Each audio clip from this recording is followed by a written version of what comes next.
자, 반갑습니다. 구름 책방의 김상호입니다. 김민호입니다. 네, 반갑습니다. 자, 우리 로마인 이야기 읽기 계속 하고 있습니다. 지금 거의 한 달에 한 편 정도 우리가 같이 읽는 것 같은데 예. 이런 속도라면 1년 반이 걸리는 네, 컨텐츠 시리즈를 하고 있습니다.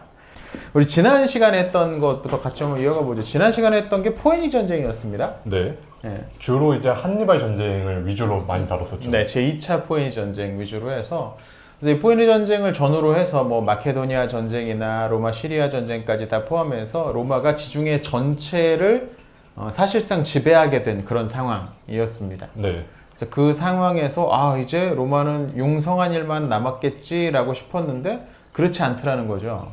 경제적으로 그러니까 상당히 이제 올라가긴 했죠. 그렇죠. 네, 그래서 왜냐면 새로운 땅을 얻었으니까 그 땅에다가 뭐 농사를 짓든 뭘 하든 해서 수확이 또 들어올 테니까 그렇게 늘어난 토지, 늘어난 땅과 힘을 누가 더 큰 이익을 보느냐? 부자들, 기득권층들이 더 많이 가졌다라는 거죠. 언제나 싸우는 사람들은 얻는 게 없어요. 그렇죠. 직접 가서 싸운 건 로마의 시민들, 일반 평민들, 물론 귀족들도 가서 싸우긴 했지만 평민들이지만 근데 그 수입은 부자들이 다 가져가 버리는 거예요. 그런 거죠. 우리가 그 세계사 시간에 배운 라티푼디움 뭐 그런 거 있잖아요. 대토지, 대농장. 네, 설명 좀 한번 해주세요. 네, 그래서 이거를 오랜 기간 동안 시민들이 나가서 싸우다 보니까는 토지를 이제 계속 쓰질 못하게 됐고 그게 공황폐화되고 공유되다 보니까는 아예 그냥 농사를 포기하고 식민지에 정착을 해버려요. 일단 1차적으로 로마 소농들이 몰락해버린 게 있고 그나마 남아있던 소농민들도 몰락하게 되어버리고 노예로 전락해버리는 사태가 벌어지게 되는 겁니다. 그리고 또 하나 이제 이 책에서 시노나미가 지적하는 건 뭐냐면 북아프리카나 히스파니아 쪽에서 넓은 땅을 얻어서 귀족들이 그 땅을 가지고서 대농장을 만들어서 노예들을 동원해서 대농장을 꾸려갈 때는 이게 규모의 경제라는 게 있잖아요. 있죠. 네. 10평 농사 짓는 게 아니고 10,000평 농사를 지으면 이쪽이 단가가 훨씬 더 투입되는 단가가 떨어지게 됩니다. 생산 단가가. 그러니까 여기서 가져온 걸 로마에 갖다 파니까 자영농이 농사 지어서 파는 게 상대가 되느냐? 안 되더라는 거죠.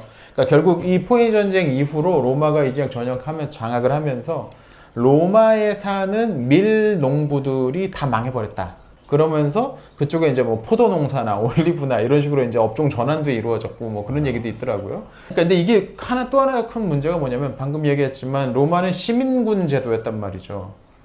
이 시민군을 그 재산에 따라서 이거 한번 정리 한번 합시다 나중에. 예. 이 재산에 따라서 1등급, 2계급, 3계급, 4계급, 5계급까지 나누는데 5계급은 프롤레타리라고 해서 그 재산이 없는 사람, 몸만 있는 사람. 그러니까 이 사람들은 병력으로 동원되지 않아요. 5계급은 1부터 4계급까지만 이제 병력에 동원되는데 점점 자양농들이 망해가니까 이거 4계급까지 속한 사람들이 점점 사라지고 5계급으로 추락해 버린다는 거죠.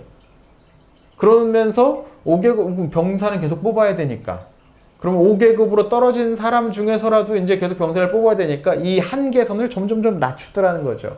처음에는 이만큼 가지고 있는 사람 이상 가지고 있는 사람 중에 뽑았는데 나중에 점점점 해가지고 아주 낮은 재산 기준선까지 떨어져 버렸고 그렇게 되니까 또 문제가 뭐냐면 원래는 난 군대 안 가도 되는데 이거 재산 기준선 떨어져 가지고 군대를 가야 되는 사람들 불만도 생기고 의욕도 안 그래도 꺾여가지고 재산도 다 없는 사람인데 군대까지 가야 되는 사람도 생기고 그러니까 어떤 로마군의 질적 저하가 일어났다. 결과적으로 이게 가장 큰 문제죠. 그런 문제도 시노나미는 지적을 하더라고요. 그래서 최근에 이 즈음에 포에닉 전쟁까지 완전 승리하고 나서 그 다음에 벌어진 몇몇 전투들에서 대패를 연속으로 하는데 그 이유가 바로 이런 것 때문이다라고 시노나미는 지적을 합니다. 이거 상당히 날카롭습니다. 다른 책에서 못 봤던 이런 고찰입니다. 이런 고찰 같은 것들은.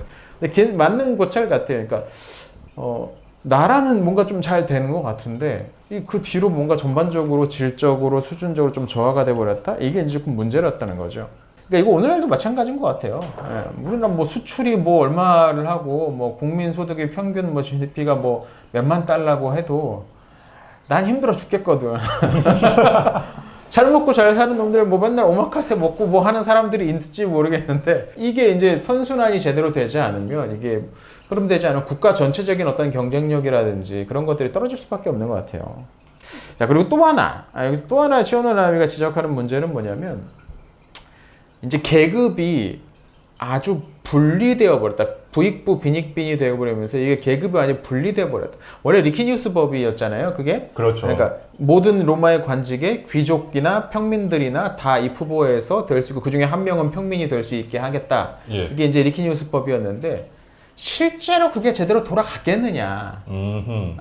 평민이 무조건 거기 올라갈 수 있다고 해서 평민이 정말로 집정관이 정말 아무것도 없는 그냥 보통 사람이 가서 집정관이 될 수 있겠느냐. 그럴 수는 없죠. 없는 거죠. 이게 이제 로마의 또 이 신분제도에 대해서 좀 이해를 해야 되는데 파트리키라고 불리는 전통 귀족, 부귀족이 있고 여기서 말하는 평민들은 그냥 시장에서 장사하고 농사 짓는 평민이 아니고 평민 귀족이라고 불리는 계급들이 있습니다. 흔히 말하는 좀 돈 좀 꽤나 있는 사람들. 네, 그렇죠. 노빌리스라고 부르는. 그래서 얘는 평민 귀족이 이름이 좀 모순되긴 하죠. 평민 귀족이 이게 좀 모순 용어이긴 한데, 그러니까 이 평민 귀족들은 평민이에요. 예, 그러니까 그런 사람들이 이제 평민 뭐 집정관이 되고 하는 거예요. 그러니까 일반 평민들, 진짜 평민들, 돈 없는 평민들은 이 시기에 힘도 점점 떨어져 버리고 경제력도 떨어져 버리고 이게 문제가 이제 크게 돼 버렸고 이것을 개혁해야겠다, 그냥 두면 안 되겠다라고 하는 사람들이 이제 슬금슬금 나타나기 시작하죠. 네. 예, 그 첫 번째 인물이 티베리우스 그라쿠스. 네, 그렇습니다. 자, 그럼 티베리우스가 추진한 개혁은 뭐냐? 역사적으로 우리 그라쿠스 형제의 개혁이라고 많이들 이제 배웠을 겁니다. 아마. 수능 세계사 필수 문제 중에 하나입니다. 네, 그라쿠스 형제의 개혁. 이게 이제 형인 티베리우스고 동생이 이제 가이우스인데 형 티베리우스의 개혁은 사실 엄밀히 말하면 엄청난 개혁 같진 않아 또. 상식적인 개혁이 있어요. 그렇죠. 아주 상식적인 이야기예요. 뭐냐면 로마가 새로 정복한 땅은 로마의 소유예요. 정부 소유란 말이죠. 이제 공유지, 국유지인 거죠. 근데 그걸 나라가 갖고 있으면 뭐 할 거야? 민간인들한테 임대를 해주고 그 임차 이제 료를 받습니다. 근데 민간인에게 임대를 해주는데 누가 그 땅을 빌리겠느냐는 거예요. 오늘 먹고 살까 말까 하는 사람이 빌리겠어요? 돈 있는 사람이 빌리겠어요? 그렇죠. 돈 있는 사람이 빌리는 거죠. 그래서 돈 있는 사람이 이만큼 빌렸어. 근데 한 놈이 다 가져가면 안 되잖아. 그래서 제한을 뒀는데 이거 편법이 어디나 편법이 있습니다. 예.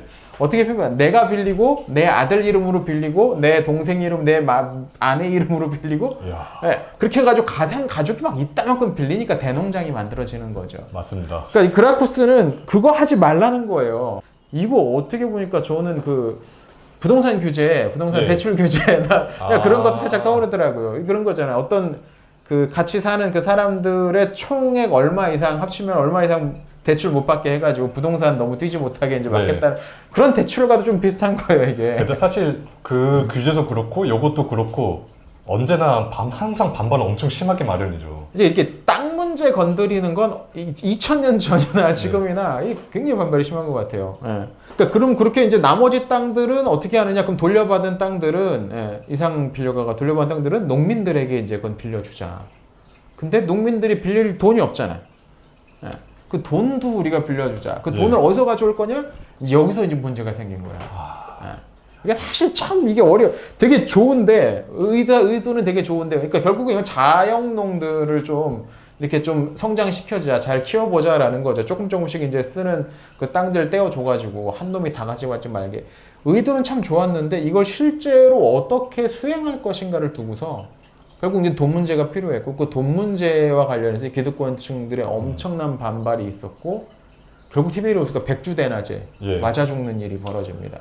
사실 티베리우스는 호민관이었잖아요. 호민관은 건들면 안 되는 건데 법으로 폭도들이 뭐 우르르 일어나가지고 때려 죽였으니 뭐 이거 어떻게 하겠습니까? 사실 이거 보면은 뭔가 그 신분투쟁 때보다 더 정치 수준이 떨어진 것 같기도 하고 그래요. 그렇죠. 그러니까 정치가 늘 발전하는 것 같지 않아요. 그럼 이게 실패한 이유는 뭐였을까? 실패한 이유는 일단 뭐 원로원 계층, 그러니까 부자들의 반발일 수도 있는데 여기서 시오노라미 또 하나 중요한 문제를 읽어냅니다. 뭐냐면 원래는 이걸 이제 빌려줄 수도 있었단 말이에요. 임차권을 내가 땅을 받아가지고 내가 농사지을 여력이 안 되면 딴 사람한테 그걸 다시 팔 수도 있어. 임차권을 넘겨줄 수도 있었는데 오버된 땅은 다 압수 환원해라고 했더니 로마 시민들한테는 이게 통했단 말이죠. 법이니까. 근데 이 땅을 판 게 로마 시민한테만 판 게 아니고 로마에 따른 동맹 시민들한테도 팔았단 말이에요. 그럼 동맹 시민들은 뭔 죄야? 내가 내 돈 주고서 저 사람한테 이걸 다시 산 건데, 이 임차권을 산 건데. 그럼 그것도 강제로 뺐으면 이건 내정 간섭이 되고. 그렇죠. 이 당시에 그러니까 또 이해를 해야 되는 게 로마라는 나라가 이탈리아 전체, 뭐 지중해 전체를 장악했다고는 하지만 그 전체가 하나의 나라라는 개념은 전혀 아니었던 거예요. 로마 시를 중심으로 해서 여러 도시 국가들이 다 나름대로 자기 내정을 하는데 로마 연합으로 하나 묶여 있었을 뿐인 거지. 그래서 로마 시민권도 그 사람한테는 없으니까 시민권이 안 줬는데 이런 것들은 하라고 우겨낼 수는 없으니까 맞습니다. 결국 이게 시민권 문제랑도 연결이 된다라는 거였어요. 이거를 좀 더 큰 차원에서 풀어내면 어떻게 볼 수 있냐면 로마의 그동안 지탱해온 법률들은 아주 옛날에 만들어졌던 그 좀 조그만했던 공화정 시기의 바탕을 둔 법률들이었잖아요. 네, 근데 그렇죠. 이제 이탈리아로 로마 전역이 확대가 되다 보니까는 어떻게 보면 공화정에서 제국으로 이행하는 과정에서 겪을 수밖에 없었던 내통이었다라고 볼 수 있는 거죠. 그러면 시민권을 좀 확대해야 되지 않느냐라는 요구가 당연히 나오게 되는 거고. 있을 수밖에 없죠. 네. 실제로 그래서 그 문제가 관건이었구나를 깨달은 게 티베리우스의 동생인 가이우스였고 시민권법을 좀 손보자는 거였어요. 그러니까 로마는 당시 어땠냐면 로마 시에 사는 사람들은 로마 완전한 시민권이 있었고 그 동맹 그 이탈리아 반도 안에 있는 초반부터 좀 친하게 지냈던 동맹 시민들한테는 라틴 시민권을 줬고 이거는 입후보나 뭐 이런 걸 할 수는 없지만 공직을 출마할 수는 없지만 다른 권리는 어느 정도 인정받는. 뭐 오늘날 따지면 약간 미국 영주권 같은 거. 약간 그러니까 2등의 시민권 네. 정도. 근데 이게 이제 문제가 뭐냐면 이득은 전쟁을 벌여가지고 이득은 이제 도시 로마가 다 빨아다니는데 함께 전쟁에 나갔던 동맹 시민군들은 그런 게 없고 계속해서 이제 뭐 낼 것 다 내고 막 해낸단 말이에요. 그러니까 불만이 커지는 거죠. 이게 로마 연합체에서.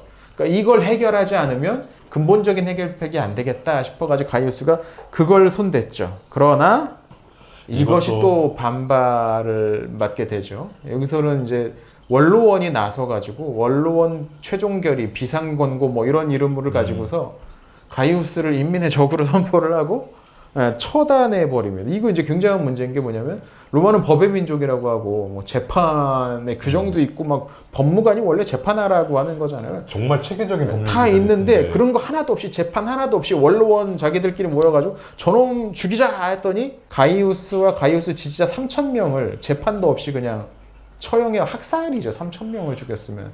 그러니까 이것도 이제 로마가 옛날과는 좀 많이 달라졌다는 거 보여준 하나의 에피소드인 거죠. 그렇죠. 이제 로마 원로원 의원들의 생각은 그건 거죠. 우리의 지위를 어디 시민권을 누구에게 더 나눠줘 하면서 이걸 강력하게 정신적으로 아주 완고하게 우리 것 절대 놓지 않겠다는 어떤 쇄국적인 어떤 거 정신이었던 것 같아요.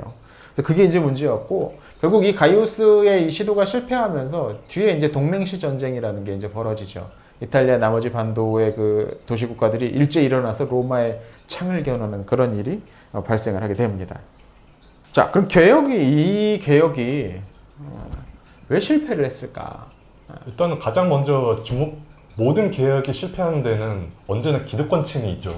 네, 기득권층의 반론이 있죠. 로마의 공화정의 경우에는 그게 원로원 의원들이었던 것이고, 그러니까 원로원 의원들은 전통적으로 이제 혈통 귀족들이잖아요. 그렇죠.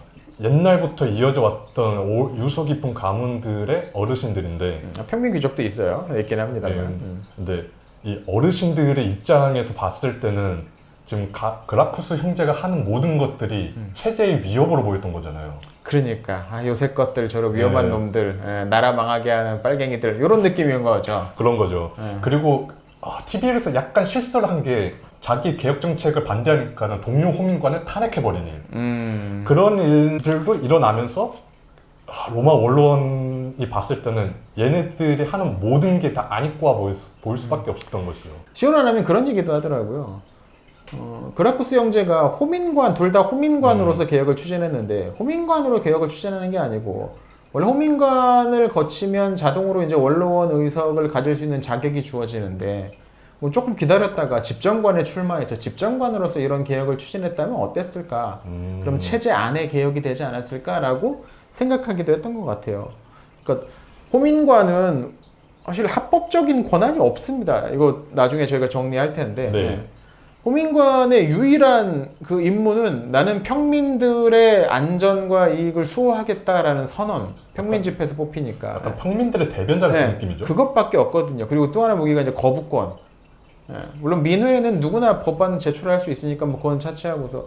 근데 호민관으로서 뭔가를 하는 거는 로마 전통 꼰대들이 보기에는 저건 뭐야. 예, 우리의 어떤 정통적인 관직 루트에 있지도 않은 저 외부에 있는 이상한 선동꾼이 와가지고 이상한 짓 한다 말한 것처럼 그런 생각 들었을 수도 있고요. 근데 저도 그 부분을 좀 인상적으로 봤었는데 그렇게 설득력이 있는 것 같진 않아요. 아 그냥 네 맞아요. 맞아요. 그냥 하는 왜냐면은- 얘기 같기도 해. 왜냐면 이게 역사를 보면 알 수 있겠는데 언제나 개혁이라고 하는 거는 체제 외 세력에 의해서 먼저 수행되거든요. 그것이 완성되는 거는 체제 내 세력에 의해서라도 사실 이 그라쿠스 형제도 호민관으로 시작해서 그렇지 사실 평민 기적이었었고 거기서 약간 조금 더 극진적인 목소리를 내는 인물들이어서 그랬었지 그렇게 또 막 체제 바깥 인물들은 아니었었거든요. 그렇죠. 다 때려 부수자도 아니었어. 지금 주장하는 내용을 봐. 네. 로마의 법과 전통에 따라서 이런 것들은 문제가 있으니까 이런 것들은 바꿔가자라는 거였어요. 맞아요. 오히려 개혁을 이렇게 수행할 수 있었던 거는 오히려 호민관이었기 때문에 가능하다. 나는 저는 그런 해석도 가능할 것 같아요. 네. 아까 얘기했지만 이 당시에 이제 문제라는 건 두 가지죠. 하나는 그 기득권층, 원로원을 중심으로 하는 강하게 뭉쳐있는 부자 기득권층과 평민들 사이의 어떤 부와 권력의 불평등. 또 하나는 시민권자들, 로마 시민권자와 그 이외 사람들 사이의 이런 갈등. 이 두 가지 갈등이 해결되지 못했다는 거예요, 이 시기에. 그러니까 결국에 한마디로 얘기하면 불공평의 문제인 거죠. 부와 권력의 불공평. 이 문제를 해결한 서로 다른 방식으로 해결한 인물이 이 다음에 이제 두 명이 이어지는데 한 명이 마리우스고 한 명이 술라라는 거죠. 아, 유명한 사람들이죠. 네, 이거 로마사 좋아하시는 분들은 이름 한두 번씩은 꼭 들어보셨을 만한 그런 분이죠. 이 두 사람, 마리우스 먼저 한번 얘기해 보죠. 마리우스는 평민 출신이었습니다. 그러니까 평민 출신이라도 돈 좀 있고 권력도 좀 갖고 하면 이제 평민 귀족이 되는 건데 아무튼 이 평민 출신인데 자주 이 시오나나미가 책에서 이야기하는 게 뭐냐면 마리우스한테 이름이 두 개밖에 없다. 보통의 로마 사람은 이름을 세 개를 갖고 있다. 가문의 이름과 일족의 이름과 내 이름, 개인 이름 이 세 가지를 갖고 있는데 마리우스에게는 두 개밖에 없다. 그러니까 유서 깊은 가문 출신이 아니고 조금 가문의 뿌리가 의심스럽기도 하고 그러니까 그 정도로 정말로 아무것도 별 볼 일 없는 가문 출신이었다는 걸 보여주는 거죠. 근데 사실 마리우스를 가만히 읽어보면 마리우스가 뭔가 탁월하게 정세를 통찰을 해가지고 문제가 이거구나 이걸 해결하려면 이렇게 해야겠다라고 해서 뭔가를 추진한 것 같지는 않아요. 네, 저도 그런 것 같아요. 그냥 약간 좀 실무적인 안목이 굉장히 뛰어났다? 그쵸, 실무적인 인물. 그러니까 이 책에도 그렇고 마스터 로마도 그렇고 다른 책들을 봐도 뭔가 그런 사람이 있어요. 좀 우직하게 그냥 자기 앞에 일만 볼 줄 아는데 멀리는 못 보는데 그리고 자기 앞에 일은 또 성실하게 뭔가를 해내는 사람.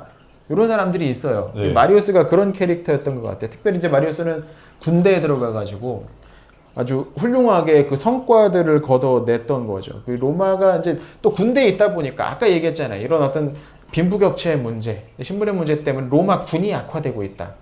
로마군의 질적 저하가 일어나고 있다. 안 가도 되는 사람이 가고 돈도 없는데 군대까지 가고 뭐 이런 사람들 많으니까. 그래서 이걸 직감적으로 느꼈던 것 같아요. 그건 느꼈던 것 같아요. 내가 군 지휘관이니까 내 부하들 수준을 보니까. 그래서 이 문제를 어떻게든 해결해야겠다라는 생각이 들었던 것 같아요. 그래서 어떻게 이걸 해결을 하느냐? 아주 획기적입니다.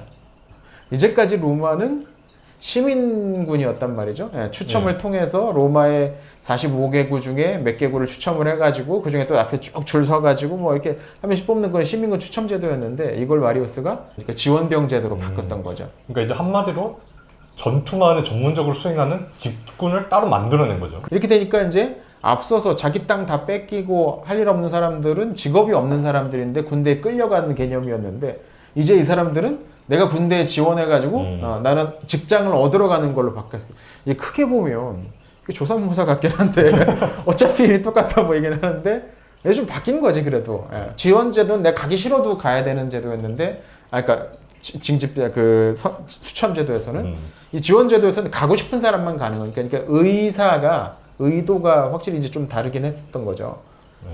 얼마 전 갔다 온 입장에서는 이 정말 큰 차이입니다. 내 의지로 간 거냐, 내 의지와 상관없이 끌려간 거냐. 이게 훈련을 대할 때 자세를 아주 크게 바꿔놓는단 말입니다. 그러니까 그렇게 되니까 이 평민 계급에서 마리우스가 뿡 이제 뜨게 되는 거죠. 왜냐면 자기들 실업자인데 실업 대책을 세워줬어. 난 더 이상 실업자가 아니. 이제 그게 있습니다. 여러분 일이 없으면 사람이 점점 우울해집니다. 이력서를 썼는데 막 대답도 안 해주고 막 리젝트 막 잘 읽어봤지만 저희와 함께 일할 수 없을 것 같습니다. 막 이런 거 계속 받으면 한 10번 받으면 진짜 나는 왜 이런 걸까? 나는 살 가치가 없는 건가? 뭐 이런 생각들 저절로 막 들게 되거든요. 그 더 포스트에 그런 대사가 나와요. 자기는 안 될 거라고 계속해서 듣다 보면은 진짜 사람이 그렇게 돼버린다고. 그러니까 전국의 취준생 여러분 힘내세요. 그러니까 이 실업 문제라는 게 단순히 그냥 복지로 해결될 문제가 아니라는 거죠. 내 실업자야? 그럼 내가 살 수 있게 얼마큼 줄게. 뭐 이런 식으로 해결될 문제가 아니고 직업을 가짐으로써 이 사람이 어떤 시민으로서의 자부심도 갖고 사회의 일원이다라는 어떤 의식도 갖고 이렇게 만드는 게 중요한데 마리우스가 그걸 해줬다는 거죠. 땅을 다 잃어버린 이 사람들, 그래서 먹고 살기 어려운 사람들에게 군대라는 엄청난 몇만 명씩 모인단 말이죠. 그런 직업을 제공을 해줬기 때문에 이 평민들이 굉장히 이제 그를 지지를 했습니다. 근데 문제는 뭐냐? 여기서 안타까웠던 게 마리우스에게 그러면 이 평민들의 기대를 잘 모아서 잘 그 손 봐가지고 이 로마라는 체제 아래서 이게 제대로 구현될 수 있도록 일을 만들 수 있는 정치적인 역량이 없었다는 거예요. 마리우스에게 그게 없었다는 거죠. 이게 정말 중요한 문제인 게 정치적 역량을 일단 둘째치고라도 본인에게 그런 의지조차 보였다는 거죠. 그러니까 마리우스가 개혁을 한 거는 장군으로서 전쟁을 수행하기 위한 어떤 현실적인 문제들을 고쳐 나가다 보니까 한 개혁들인 거지. 로마 사회의 문제는 무엇일까를 아주 쭉 격하게 치열하게 고민하면서 낸 해결책이 아니었다라는 거죠. 그렇죠. 책에도 좀 나오는데 마리우스는 그리스어도 못해요. 그리스어를 못한다는 건 뭐냐면 당시 교양인들이 읽어야 될 책 같은 걸 읽지 못했다는 얘기인 거고. 역시 여기서 이제 평민과 귀족의 차이가. 그 차이도 있는 거죠 사실. 그러니까 이 교양의 중요한 점은 뭐냐면 교양은 어떤 일이 일어나는 것의 바탕을 읽어낼 수 있고 그 너머를 볼 수 있고 또 교양이라는 건 내가 모르는 영역에 대해서도 읽고 알아볼 수 있는 깨우칠 수 있는 능력이 이제 교양이라고 생각을 한다면 이 교양이 이제 마리우스는 조금 부족을 했던 거죠. 결국에 이제 사투르니우스인가요? 그 호민관이 아주 난동을 좀 피웠는데 시민 쪽에서 그러니까 되게 인기 영합주의적인 어떤 그런 법안을 제출했을 때 원로원이 요놈들도 안 된다. 이거 뭐냐 가이오스 처치한 지 얼마 안 돼가지고 또 나왔네. 그래서 이놈을 사투르니우스 또 다시 원로원 최종 권고로 얘를 죽이라고 했을 때 그때 집정관이 마리우스였어요. 그러니까 마리우스가 얘를 처리를 하면 민중의 지지를 지금 받고 있는 사투르니우스를 마리우스가 진압을 하면 이 민중을 다시 이렇게 우리 편이었는데 적으로 돌리는 일이었는데 이때 마리우스가 전형적으로 이제 교양 없고 능력 없고 생각 안 하는 사람들이 할 수 있는 게 뭐냐면 그냥 앉아 있는 겁니다. 뭐라고 하지도 않고 원로원에 가가지고 아니다라고 대답하지도 않고 그렇다고 사투르니우스를 직접 진압하면 또 민중들 눈이 좀 눈치 보니까 건드리지도 않고 그냥 가만히 있어버린 거예요. 일을 해야 될 사람이 가만히 있을 때 어떤 문제가 생기냐? 이게 자기가 어떻게 걷잡을 수 없게 뭐가 큰 소동이 일어나는데 이게 그렇게 된 거예요. 사투르니우스 역시 폭도들에 의해서 암살당하고 말이죠. 이게 그런 명언이 있잖아요. 최악의 선택은 선택을 하지 않는 것이다. 그렇죠. 마리우스가 딱 그런 선택을 한 꼴이네요. 그렇죠. 그러니까 뭔가를 해야 되는 위치야. 집정관이니까. 로마의 최고 그 정무관인데 그걸 안 해버렸고 결국 이것 때문에 마리우스의 인기가 확 꺾여버리죠. 민중파의 어떤 지도자로서의 그 인기가 확 꺾어져 버리죠.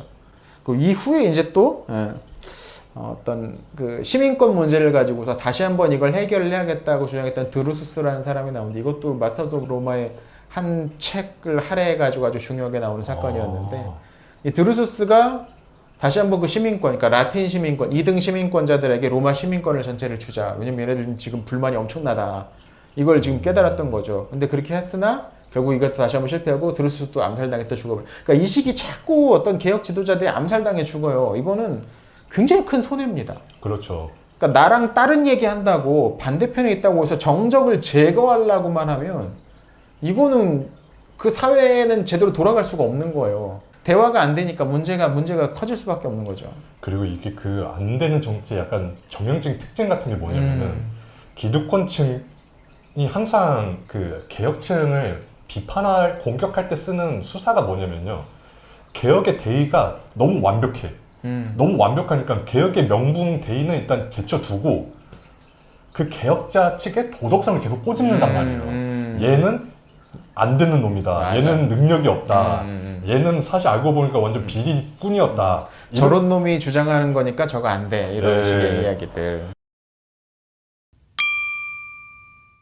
자, 그렇게 이제 마리우스는 사실상 퇴장을 하고, 물론 뒤에 조금 이따 또 나오긴 합니다만, 사실상 퇴장하고, 그 다음 이제 본격적으로 이 문제를 다시 한번 해결해 봐야겠다라고, 이번에는 정치력을 가지고 있고, 통찰력도 있었던. 그러나 사상이 아주 극보수파였던 사람이 등장을 합니다. 바로 술라죠.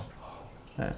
술라는 코르넬리우스 가문이니까 꽤 유명한 이제 명문 귀족 가문입니다. 마리우스랑은 또 정반대죠. 그렇네요. 물론 그러니까 술라가 속한 가문이 그 직계라서 아주 잘된 가문은 아니고 반계 쪽에 해당한다고 하긴 하지만 아무튼 명문 귀족 출신이었고 마리우스 못지않게 이제 군사적 재능을 가지고 있었고 여기저기에서 성과를 거뒀고 특별히 동맹시 전쟁에서 큰 성과를 거둡니다. 그걸 진압을 사실상 해버리죠. 그리고 나서 집정관에 이제 오르게 되죠. 근데 집정관에 올라서 술라는 또 멀리까지 보는 사람. 이런 사람들은 멀리 봐요. 당장 눈앞에 보이는 거 말고 또 멀리 봐. 가장 큰 이때 당시 문제가 불안한 데가 어디였냐면 소아시아였습니다. 미트리다테스 왕이라고 폰투스 왕국에 소아시아를 해집고 다니니까 저쪽을 내가 진압을 해야겠다 해가지고 법을 제출하죠. 거기를 이제 정복할 수 있게 우리 전쟁을 할 수 있게 내가 지휘관을 하겠습니다. 하고서 군대를 몰고서 이제 나와 있는데 여기서 또 마리우스파가 뒤치기를 해요. 이게 정치력 없는 사람들이 자꾸 이래. 약간 말이 좀 추하네요. 그러니까. 근데 술라는 여기서 일단 당면한 적이 문제니까 저쪽부터 치고 올게. 요것도 또 난놈이 하는 행동입니다. 예. 내 뒤통수를 쳤으니까 이놈부터 쳐야지가 아니고 이게 일단 우리 나라의 위협이니까 요거 먼저 치고 와야겠다. 먼저 치고서 이제 결국 이제 돌아오죠. 예, 돌아와서 마리우스파를 깡그리 쓸어버립니다. 술라가 피해 복수를 합니다. 이게 거의 그리고 나서 술라는 개혁을 하는데 이때 개혁이 뭐냐? 원로원 중심의 로마를 세우겠다라는 거였어요.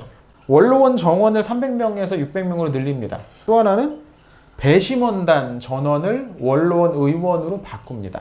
이걸 예전에 그라코스 형제 때 어떻게 했냐면 절반은 원로원, 절반은 기사계급, 그러니까 2계급에 해당하는 사람들에게 이제 나눠줬었거든요. 자기 동료 의원들을 유죄 판결을 내리겠느냐. 이 유죄율이 되게 떨어졌거든요. 이걸 그라코스 형제가 절반 해가지고 기사계급으로 절반을 해가지고 좀 이걸 바꿔놨는데 이걸 술라가 다시 원로원 전부 또 연공서열제 강화 각 그 직위부터 그 정무직의 그 나이 제한들 딱딱딱 해놓고 재임을 할 수 있는 기간도 다 버려놓고 해놓고 결정적으로 호민관직을 약화시킵니다.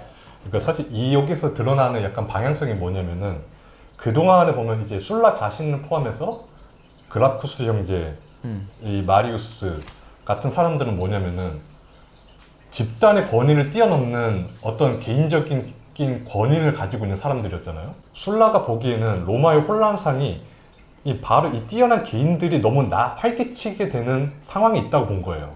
이 뛰어난 개인들이 활개치지 못하도록 원로원의 권한을 더 강화하고 전공을 세운 사람이라고 하더라도 로마 원로원한테 대들지 못하도록 하는 그러한 방향의 개혁을 이제 구상했던 그러니까 거예요. 이게 꼰대 마인드예요. 어떻게 보면 꼰대 마인드예요. 잘난 놈이 뛰어다니는 게 보기 싫다는 거예요. 눈앞에서. 네. 근데 사실 지도 잘났으면서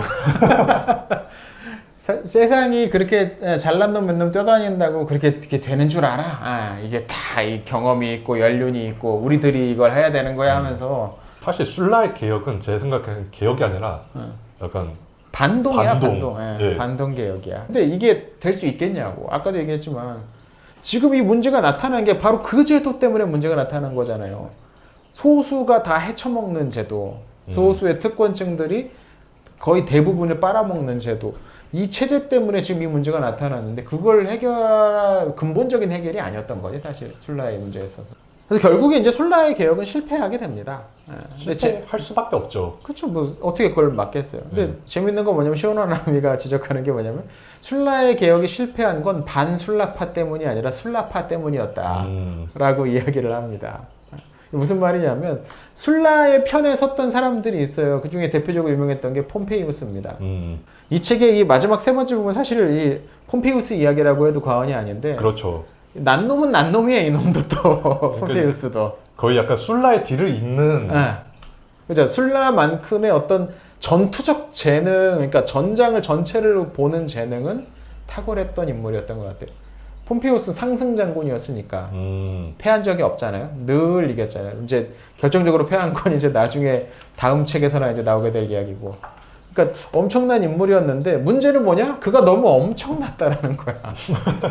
술라의 어떤 반동 개혁의 핵심은 뭐냐면 전통, 연공서열, 연륜 강조 이런 거였단 말이죠. 근데 심지어 폼페이우스는 원로원 의원도 아니에요. 왜냐면 나이가 어렸으니까 시작할 때 20대였으니까 나이가 어리니까 원로원 의원도 아닌데다가 근데 자꾸 이런저런 선고하는데 그렇다고 이제 그러면 폼페이우스를 안 보낼 수도 없는 사건들이 계속 일어나. 왜냐면 계속 패배하니까 폼페이우스가 가면 이겨.